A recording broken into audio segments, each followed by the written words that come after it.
Hello दोस्तों, स्वागत है आपका हमारे यूट्यूब चैनल में। दोस्तों, बर्फ़ पानी के ऊपर क्यों तैरती है? हाथी दिन भर रोते और कान क्यों हिलाते हैं? गर्मियों में पहाड़ ठंडे क्यों रहते हैं? और क्या आपको पता है कि कुछ लोग बाएं हाथ से क्यों काम करते हैं? दोस्तों, अगर आपको नहीं पता है तो वीडियो को अंत तक ज़रूर देखना। दोस्तों, आपने अपने आसपास कुछ लोगों को देखा होगा जो बाएं हाथ से सारा काम करते हैं। क्या आपने कभी सोचा है कि ये लोग बाएं हाथ से क्यों काम करते हैं? दोस्तों, अगर आपको ये बात जानना है तो इस वीडियो को पूरा ज़रूर देखना। दोस्तों, दुनिया में करीब 10% लोग बाएं हाथ के यानी लेफ्टी हैं। सदियों से तमाम देशों में लेफ्टी लोगों को अच्छा नहीं माना गया है, इसीलिए राइट हाथ वाले लोगों को सही बताया जाता है। कई लोग जो बचपन में लेफ्टी होते हैं, उनके माता पिता उन्हें ज़बरदस्ती सीधे हाथ यानी दाहिने हाथ का प्रयोग करने पर मजबूर करते हैं। दोस्तों, हम ये नहीं कहते कि बाएं हाथ वाले लोगों से सही दाएं हाथ वाले लोग होते हैं।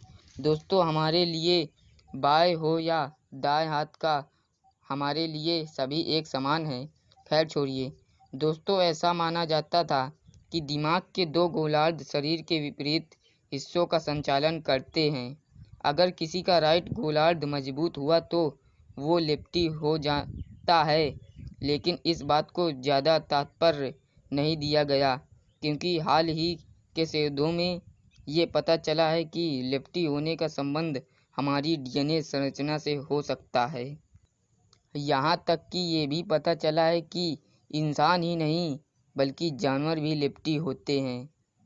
जी हाँ दोस्तों, ये बहुत मुमकिन है कि आप भी एक सीधे हाथ वाले हों, लेकिन क्या आपने कभी ध्यान दिया है कि ज़्यादातर मानव द्वारा बनाई गई वस्तुएं सीधे यानी दाहिने हाथ वालों को ध्यान में रखकर बनाई गई हैं, जैसे कैंची, माउस, कैमरा और न जाने क्या क्या।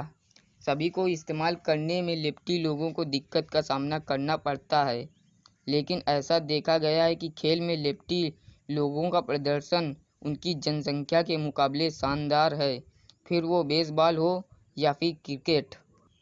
दोस्तों, इसका कारण ये है कि हमारे खेल सीधे हाथ वालों को ध्यान में रखकर बनाए गए हैं, इसलिए कई गेम के रूल्स लेफ्टी के लिए फ़ायदेमंद बन जाते हैं। फैक्ट नंबर 2, बर्फ़ पानी के ऊपर क्यों तैरती है? दोस्तों, जब कोई भी तरल पदार्थ ठोस पदार्थ में बदलता है तो उसका आयतन घट जाता है और वह भारी हो जाता है, लेकिन पानी के साथ ऐसा नहीं होता।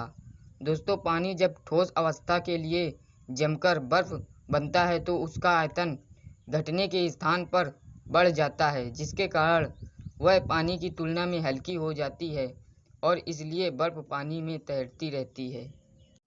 फैक्ट नंबर 3, क्या आपको पता है हाथी अपने कान दिन भर क्यों हिलाते और रोते रहते हैं? दोस्तों, असल में हाथी अपने विशालकाय शरीर की गर्मी को कानों के जरिए बाहर छोड़ता है। यह काम हाथी के कानों की कोशिकाएं करती हैं। यही कारण है कि अफ्रीका के हाथियों के कान बहुत बड़े होते हैं, क्योंकि वहाँ गर्मी ज़्यादा पड़ती है। हाथी की आँखों की रोशनी बहुत कम होती है।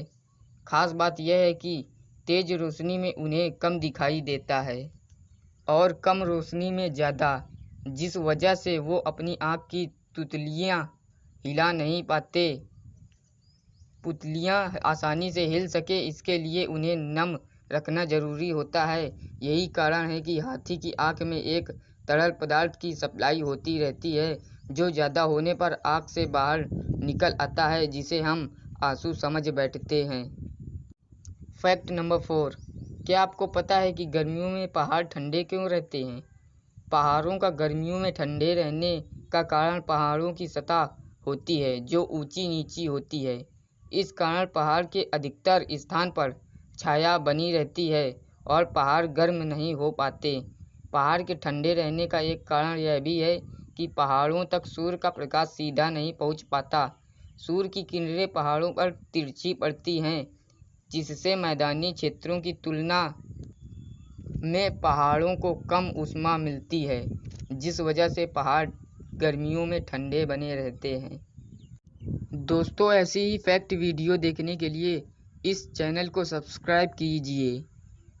और बेल आइकन को ऑन कर दीजिए ताकि हमारी वीडियो आप तक सबसे पहले पहुंच सके। धन्यवाद।